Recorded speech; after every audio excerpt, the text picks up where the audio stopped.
Anga foli b'an lamɛnbagaw bɛɛ lajɛlen ye aw k'aw bisimila Malikura kɛnɛ kan bi décembre kalo tile 7 san 2022 la an ka kunnafoni kumabaw olu bɛna tali kɛ ninnu de kan lakanako siraw kan a yirala k'a fɔ ko bin kɛra Ifu Kare 10 Menaka kɛrɛfɛla la o dugutigi ka so kan a sen fɛ ko mɔgɔ dɔw bɔnɛna u nin na an bɛna a ɲɛfɔ aw ɲɛna n'an tilal'o la Farabugu donsokuntigi Abdulayi Kulubali ale ye welekanw laseliw kɛ Modibo Danbele ma an bɛna olu fɛnɛ walawala aw ye jɛmukan kɔnɔna na ka fara o kan kunungo Georgia mara la yan Ameriki yan nɔ démocrates ka cɛbɔ ale ye gagné sɔrɔ républicains ka cɛbɔ kan ka wasabulon Sénat o ɲɛmɔgɔya o n'o san sɔrɔ di démocrates ma ninnu de bɛna fara an ka laselikɛlaw ka kunnafoni tɔmɔlenw ka duniya kɔnɔ ani Mali jamana kɔnɔ ka walawala aw ye sisan an ka ɲanzan kɔfɛ an ka ɲanzan lamɛn ka segin ka na kɔfɛ.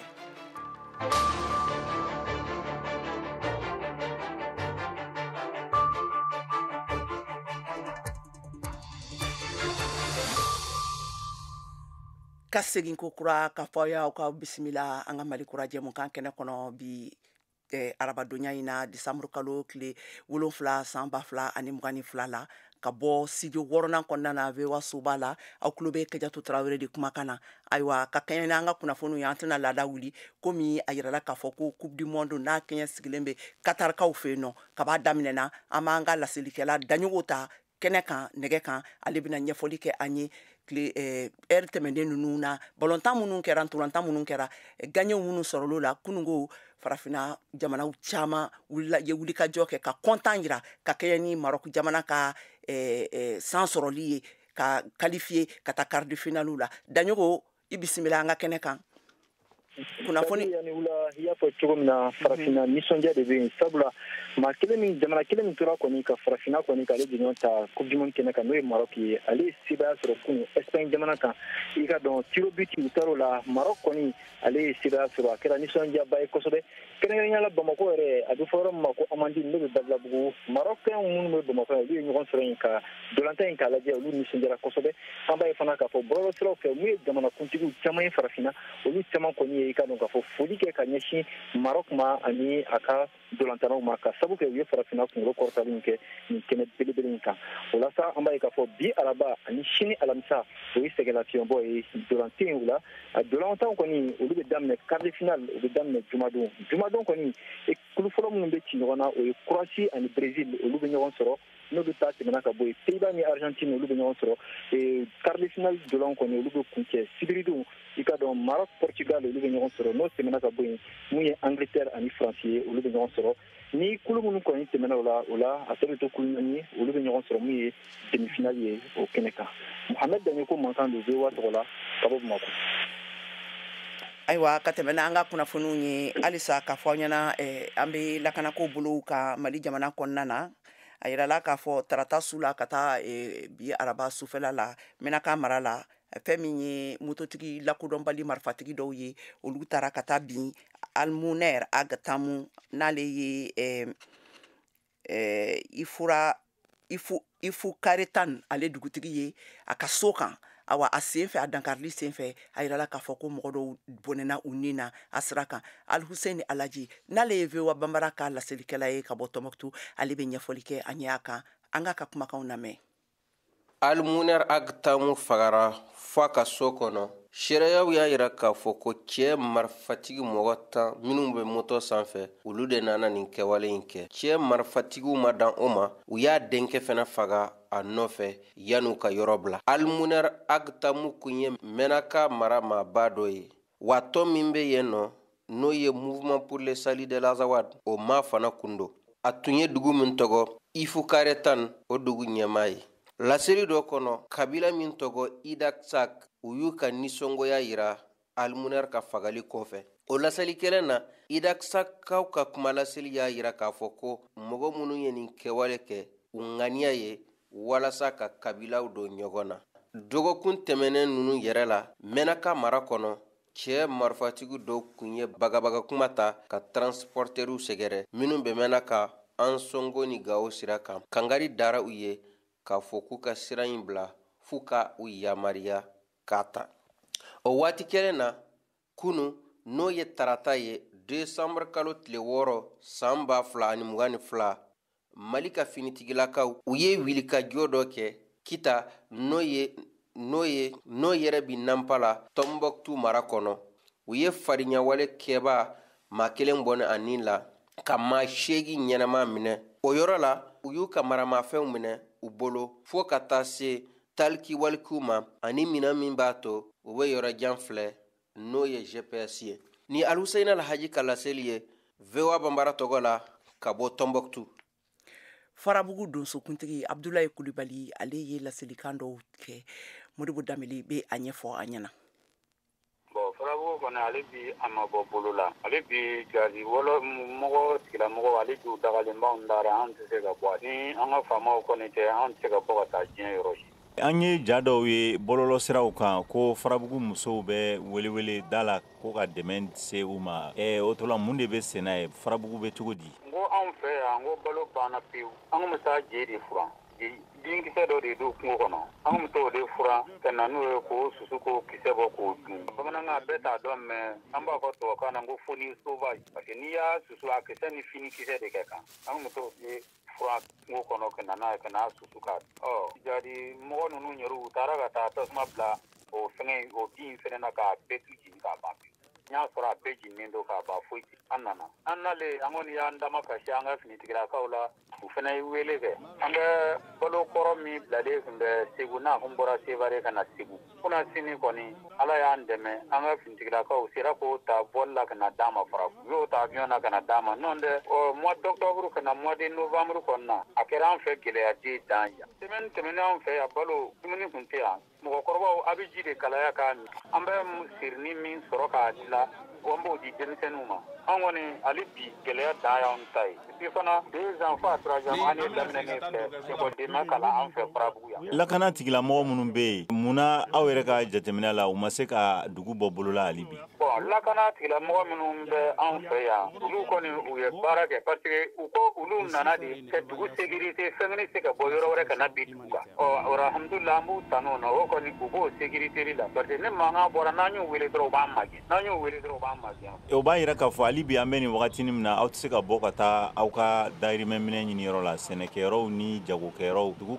kangamalen don hali bi jatigɛwale mɔgɔw fɛ. Awɔ hali bi an tɛ se ka bɔ ka taa diɲɛ yɔrɔ si kɔni ni lakanaba tigilamɔgɔ ninnu minnu b'an fɛ yan n'an bɛ taa diɲɛ yɔrɔ yɔrɔ olu de bɛ taa an ka taa yen an bɛ taa baara kɛ komi dɔgɔtigɛ ninnu ni an bɛ taa olu ka côté kan u bɛ an sécurité kungo kɔnɔ an bɛ dɔgɔtigɛ ka na n'a ye dugu kɔnɔ nka sɛnɛkɛko kɔni ni bagan marako kɔni o kɔni tɛ yen. Mɔgɔ minnu bɛ nin jatigɛwale ninnu ko la n'a ma ye k'u kangalen don aw da la nin y'a wagati caman ye sisan a b'u dɔn wa? An t'u dɔn an n'u ma sigi ka kuma. E yɛrɛ bɛ weleweleda jumɛn kɛ sisan faamaw ye? Hali bi ne b'a f'u ye u k'u cɛsiri an bɛ se ka bɔ bolola cogo min an ko an bɛ Mali de fɛ an ko an tɛ Mali janfa. Fɛn o fɛn bɛ yen n'olu k'u tɛ faamaw fɛ dɔɔni u ye lafiya di olu bɛɛ ma wa an tɛ faso janfa an bɛ faso fo parce que Asimi n'a kɛra 30 minutes Asimi nana kɛ anw ka dugukolo kan o y'a sɔrɔ bandaw de bɛ fanga na a y'a ka cɛdenw bila ka na ka n'anw ka dugu sécurité fo bi an b'o hukumu kɔnɔ.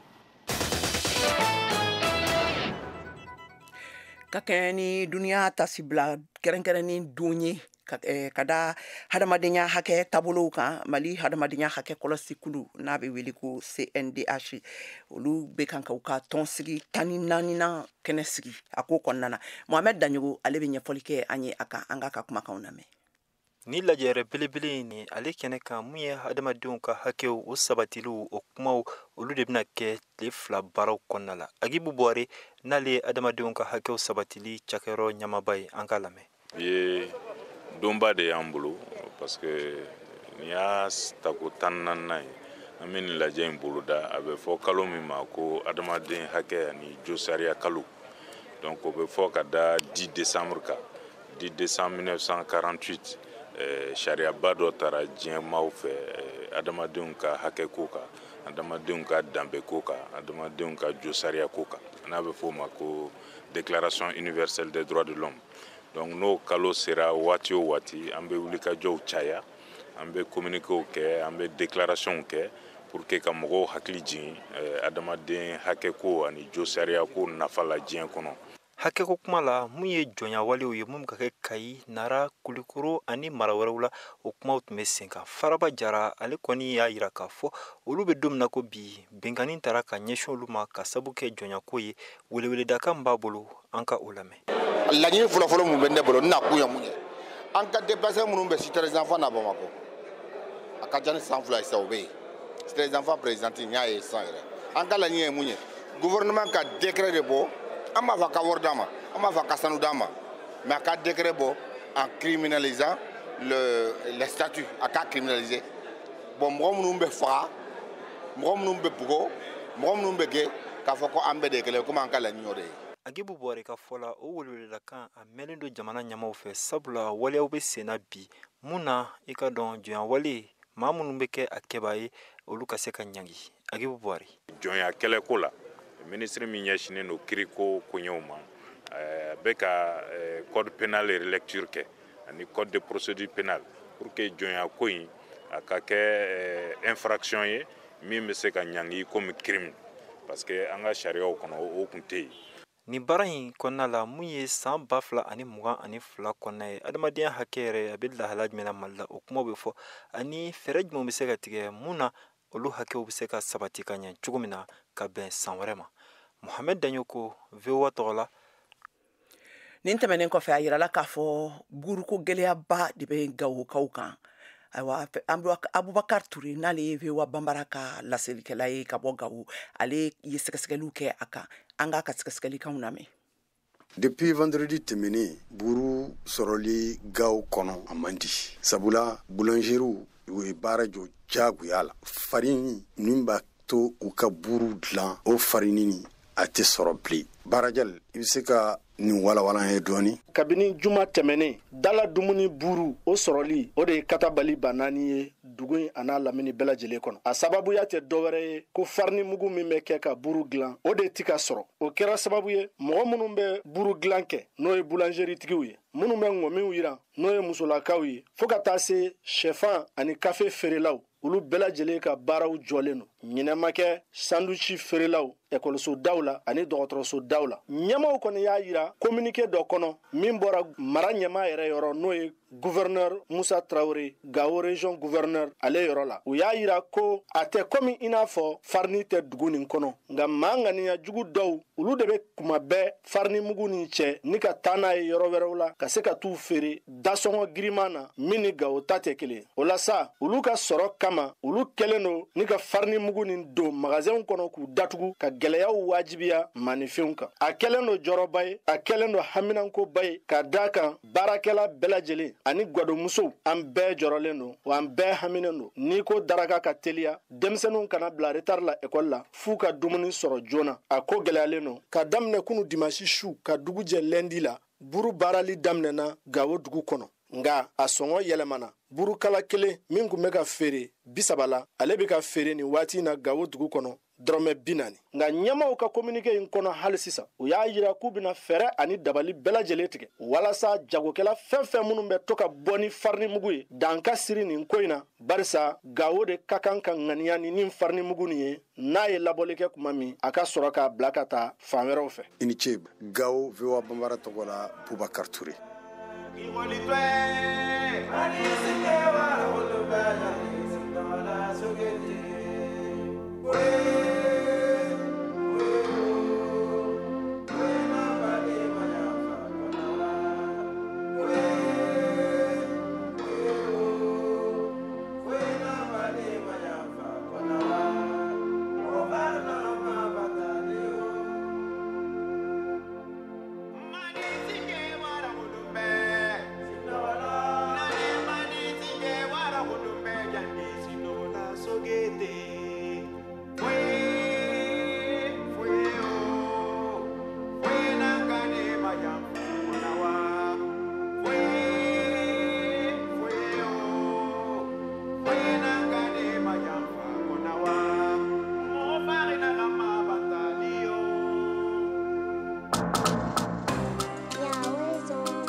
VOA Afrique ni VOA Afrique ye buna adamadenw lafiyara kunnafoniko la. Ambalima halisa ka fawena awe wewa Afrique de kankalame ka be voya suba konna na Washington DC studio worona ni ke atu trawere kumakanye ne mo be fe ka so nga jemu kana ni watina aban soro fnya trukala keme ani flaka bamako analamini na ogadugu ka ufe ame soro fnya trukala keme ni flam tomi ani naninka abijan ka ufe aban soro fnya trukala bi konontoni konontonka femi yega o ka ubaraye aban soro fnya trukala keme ni woro ani tomi ani kelinka tumutu ka ufe aban soro finya turukala bi konoton tomi ni saba kan banyangara ka ufe aban soro finya turukala bi konoton ni saba tomi ani flaka ne mo mi fene be fe ka soko anani wati na anga bololo sra fe aban soro anga bololo sra baka no ye www.voabambara.com walma ambe soro anga Facebook live la ani Instagram ani YouTube ka katemenanga kuna fununye aiwa feminye Ameriki jamana kuna fununye yanno kunungu Rafael One Rock ale gagné soro afadenke républicain ka chebo kan kunungo kalata ku flana na Georgia Marala ka gagné di démocratou ma sena osablon kan madame Traoré be détail di ama akoka ni kɛra farafin fɔlɔ ye min sigira marabolo ɲɛmɔgɔya la Ameriki jamana kɔnɔ n'a bɛ wele nanzarakan na ko sénateur min ye démocratique ka cɛbɔ tun ye i ye sebagaya sɔrɔ Ameriki jamana ka marabolo kalata la démocratique ka jamanatigi Joe Biden ale ka fanga waati ko démocratique tɛna sɔn ka ɲɛɲinini wɛrɛ kɛ walasa ka se ka bɛnkan sɔrɔ fanga tilaliko la u ni républicain ka jɛkulu ni ɲɔgɔn cɛ. And after a hard-fought campaign. No ye k'a fɔ ko Ameriki jamanatigi dankan Kamala Harris tɛna na wele walasa ka se ka jalatigɛli kɛ u ka wetekow kan. Tarata wula fɛ Warnock y'a lase a kɔkɔrɔdonbagaw ma ko nin kɛra kunnawoloba de ye ale ma ka se ka kumakan nafama 4 bɔ a da kɔnɔ minnu fanga ka bon kosɛbɛ wa min ɲɔgɔn ma deli ka fɔ bɛɛjɛ fanga kɔnɔna la. The people have spoken.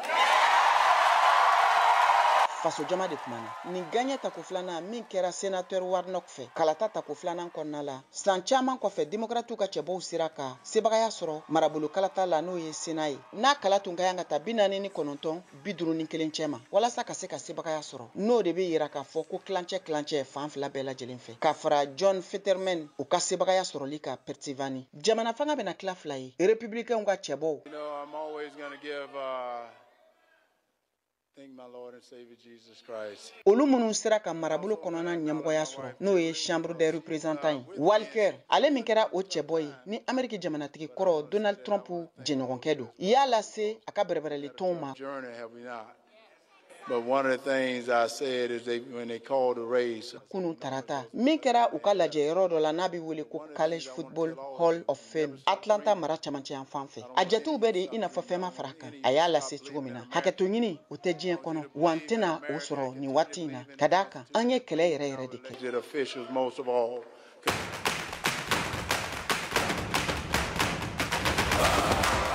Ni farafina ka san kɔnɔ farikolo ɲɛnajɛ bɛɛ la belebeleba ye a y'aw sɔgɔ VOA kan yasa ka se ka farafina ka farikolo ɲɛnajɛ manti o seli kɛ ni an ka kunnafoli ɲɛfɔli kuncɛlenw ye ka kɔn tulon ɲɛ ani tulon kɔfɛ dolu minnu bɛ bɔ kɛnɛ kan tolontankulu degeli karamɔgɔw ali tolontannaw wa an kana ɲina fɛnɛ balɔntana kanubagaw k'an tolon k'an sewa ni tolantan ta mun ye ɲɔgɔn fɛ.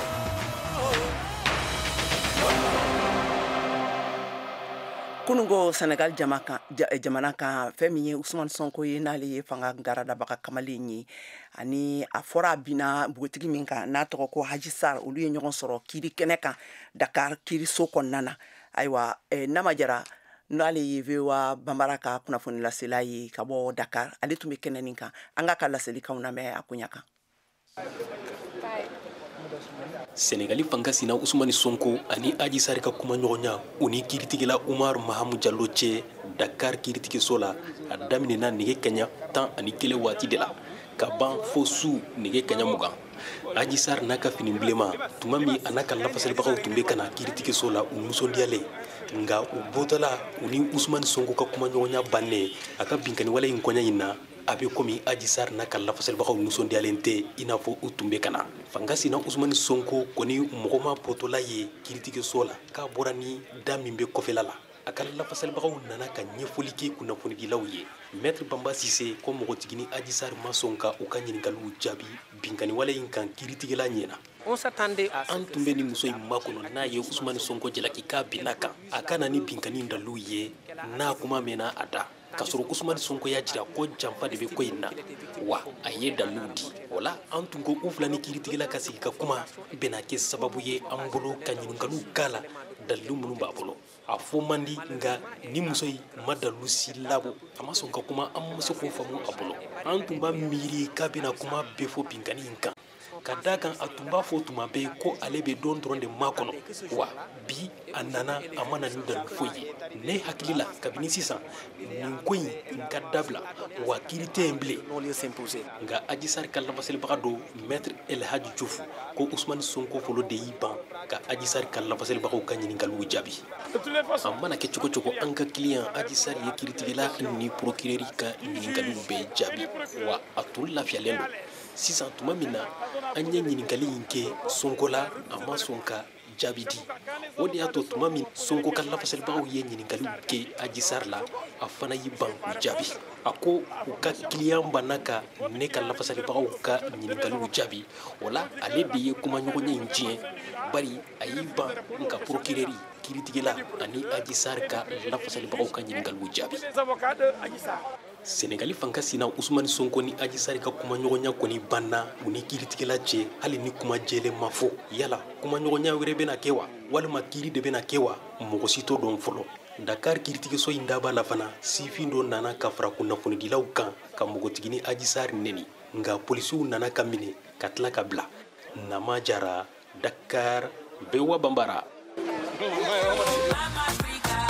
Cheikh Sidati Kante ka bɔ Mali la n sigilen bɛ Bafɔ Jikɔrɔni adamaden bɛ se ka kɛ mun ye ni i yɛrɛ tɛ balimaw lamɛnbaaw o de kama Voix de l'Amérique ye kɛnɛ sigi an ka farafina ladalakɔrɔw u bɛ ɲɛnamaya kɛnɛ min kan ani an yɛrɛ danbe farafina fɔli waati kɛnɛ ni a bɛ kɛ arabadon nɛgɛ kaɲa 1 ka taa se kaɲa 2 ma n'i y'o jɛ segidi k'a kan sibiri kari tɛnɛ araba o waati 1 fana na a bɛ sɔrɔ fana fiɲɛ sira tulukala 102 kan mɔgɔ bɛ fɛ ka kunnafoni jɛlen sɔrɔ ka sɔrɔ ngalon tɛ o ye ni radio ye ne bɛ nin lamɛn wa ka di n ye bɛɛ k'a lamɛn ni i banna i yɛrɛ la i bɛ kɛ dɔnbaga lafili ne ka radio lamɛnta kɔni ye amerikɛnw ka nɛgɛjuru sira ye ayiwa sisan a yirala k'a fɔ an sera an ka tolantanba an ka farikolo ɲɛnajɛ kɛnɛ kan ka tɛmɛ ni kunnafoniw ye an sera ayiwa sisan nɛgɛ tigɛbagaw ko ma ko Tiyani Wederagu ale ye sɛgɛsɛgɛli dɔw kɛ o kuma na an ka kumakanw lamɛn ka bɔ Mali camancɛ yan fan na lakanabaliya kɔni kɛra sababu ye ne ka maa caman ka bololabaaraw tiɲɛ i n'a fɔ togodala muso minnu kun bɛ taa minɛnw ta ne ka n'a feere u ka togodaw la Jɛnɛba Zormɛ ale kɔni kun lakodɔnnen don kosɛbɛ jagoko fan fɛ kan i Koro mara la an k'ale lamɛn waati min na basigi kun bɛ kan ne kun bɛ feere de kɛ musow ka masiri i n'a fɔ bukuli ninnu ka fara bolanɛgɛw kan ka fara denmisɛnninw ka finimisɛnninw kan ne kun bɛ olu de feere ne kun bɛ taga wagɛ de ka taa ta ka n'a feere kan i kɔnɔna na kɛlɛ in sababula la siraw tigɛra an tɛ se ka o kɛ bilen Aramata Gindu ale kɔni kun bɛ dumuni de feere a b'a yira na k'a fɔ ko maaw kun bɛ firi ale ka kini kan ne kun bɛ kini de feere la jamaba kun bɛ na ne kɔ mais sisan kɛlɛ in kɔsɔn jama bɛɛ yɛlɛ nka bi a bɛ cogo di a bolo ne bɛ ban kasi ne bɛ fan de kura walasa ne bɛ n ka denbaya balo waati min na lakana kun sabatilen don kosɛbɛ Limata kun lakodɔnnen don dɔgɔjɔw la laminiw na waati min na kɛlɛ kun tɛ yen an kun bɛ don na sugu la n cɛ damanda la a bɛ san 5 bɔ n bɛ ka fini ko ka ɲɔ cɔgɔri ka dɔdɔni sɔrɔ ka n ka denbayaw balo jateminɛ caman kɔni y'a yira k'a fɔ ko lakanabaliya kɔlɔlɔ a fɔlɔ a bɛ togodala musow de kan baw se foyi t'u ye Aminata Togo ale ye Toroli musojɛkulu ɲɛmɔgɔ dɔ ye an k'ale lamɛn a kɔni digira togodala musow la kɛrɛnkɛrɛnna minnu bɛ jago kɛ yɔrɔw la aw sugu fiyɛw datugulen don sanni feere tɛ se ka kɛ yen tuguni ni musolaka ninnu n'a ɲɔgɔnna camanw ka baara tiɲɛnen don lakanabaliya kama Tijani Wederagu VOA Bambara tɔgɔ la ka bɔ Koro ayiwa nin tiɲɛ tiya ni wedarago kumakan ye ale laseli kɛ fɛn min ye musow ka gwɛlɛyaw ye ka kɛɲɛ ni lakanabaliya ye ka taa bankasi ani bayangara mara la ka tɛmɛ n'an ka kunnafoni sisan an bɛna fɛn min ye farikolo ɲɛnajɛ kɛnɛ de sigi n'o bɛna sigi Saka Tarawele bolo farafinna jamanaw caman ye pangacoroki kɛ kunun ka kɛɲɛ ni Marɔku ka gaɲɛ ye Saka mun de b'i bolo k'a lase o kan an k'u lamɛn.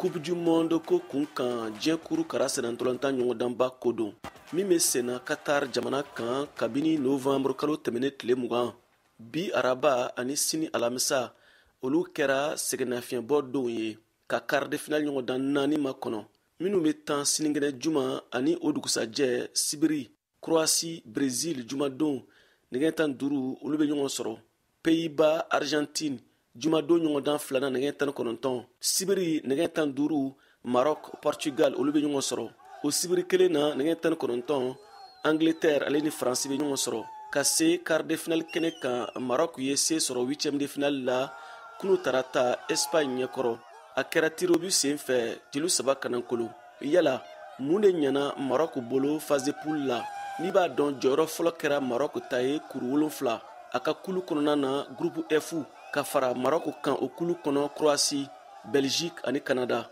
Adama Maïga farikolo ɲɛnajɛ kunnafonidila don Bamakɔ ni maa minnu kun bɛ poule la classement FIFA la ni ye Belgique ta ni ye Croatie ta ni équipe fila olu bɛɛ lajɛlen kun b'a ɲɛ farafinna n'i y'a jateminɛ fɛn min ye Maroc ye CHAN min tɛmɛna min tana u bara o ye prestation ɲuman kɛ hali éliminatoire coupe du monde na équipe min don a kun ka ɲi kosɛbɛ ka kɛ poule premier a balilana parce que an kun b'a bila an kunna k'a fɔ nin poule kɔnɔna na ale kun bɛ jɔyɔrɔ 3nan de sɔrɔ parce que an kun bɛ Croatie bila sanfɛ walima Belgique k'ale kɛ 3nan ye nka a ye prestation ɲumanw de kɛ pas taara coupe du monde in kɛnɛ kan c'est vrai que farafin équipe delila ka kɛ ka poule premier Maroc fana ɲina équipe minnu tun bɛ kɛnɛ kan ale dɔrɔn de sera ka ɲɛmɔgɔya sɔrɔ ka poule kɔnɔna na a bɛ se ka fɔ a ka jɔyɔrɔ fɔlɔya groupe kɔnɔna na o de balilana mais a ka se ka taa 8e de finale la kuma balina parce que n ka pronostic caman na ne tun y'a fɔ n kun dalen bɛ farafin équipe minnu na ni coupe du monde na o tun ye Sénégal ye champion d'Afrique ale ni Maroc ye ka sababu kɛ Maroc ka ballontan kɛcogo ni waati la a ka ɲi kosɛbɛ Maroc bɛ Portugal bisimila quart de finale la Adama Maïga ka yeta filɛ ale ka 8e de finale ma nɔgɔya parce que ani game ye ɲɔgɔn sɔrɔ kɔni a gɛlɛyara kosɛbɛ taara fo tir but la sera ka qualifier ba ye 120 sanga kɛmɛ ani sanga 20 b'a to physiquement bɛ sɛgɛn kɔni o sɔrɔ Portugal ale ka 8e de finale nɔgɔyara kosɛbɛ contre 6 donc ale ma gɛlɛyaba sɔrɔ nka ni équipe fana bɛ avancer surtout équipe min ma sigi n'a ye k'a fɔ k'a bɛ se ka nin jɔyɔrɔ sɔrɔ ils n'ont rien à perdre contre le Portugal ni classement FIFA ta k'a lajɛ Portugal de favori Maroc ale seconde chance sera ka jouer cogoya min na contre Espagne n b'a dɔn sera ka jouer cogoya kelen na contre le Portugal bɛ se ka hali demi-finale lasɔrɔ pour que farafinna nin ka k'a fɔlɔ ye an ka se ka coupe du monde demi-finale ta ale kɔni tɛ kɛ match nɔgɔman ye.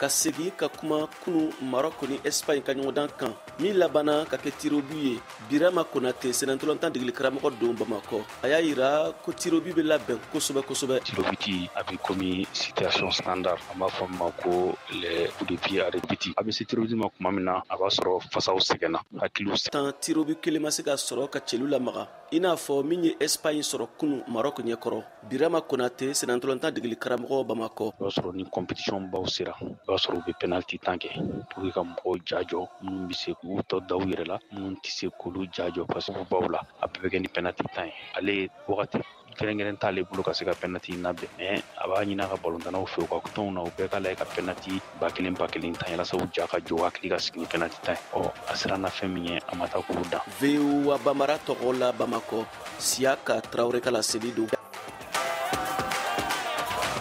ayiwa an balimaw ni kunnafoni ninnu de kɛra aw garisɛgɛw ye bi ka lase aw ma an ka foli bɛ aw bɛɛ lajɛlen ye aw ka kulomajɔ la jɛmukan labɛnna Cheick Thierno fɛ a laseliw kɛra ne Kiyatu Tarawele fɛ a k'an bɛɛ sini